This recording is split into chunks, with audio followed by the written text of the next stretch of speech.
Buongiorno Italia, allora ci prendiamo avanti, sono qua con Michele, ma dove cazzo sono aspetta, devo fare così, orco came, a metà, e neanche Fabio, no questo è il CP, Marco dove sei tu?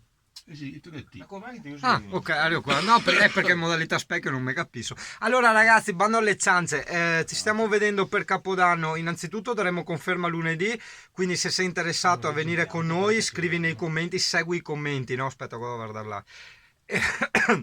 Ci- Fuma, fuma. Ci troveremo molto probabilmente a Falzè di Piave, in un'area camper con tutti i servizi. Mi pare costo 10 euro, Michele. Sì, 10. Ok, su 10 euro al giorno. E il posto è molto molto bello, ci sono delle grotte, ci sono le cascate bianche là, quindi passeggiate e tutto quanto, c'è il paesino, quindi secondo noi il posto è al top. Manca ancora da dar conferma, ve la diamo lunedì, però intanto chi è interessato appunto, mica il cazzo cosa guardare qua, e segue i commenti.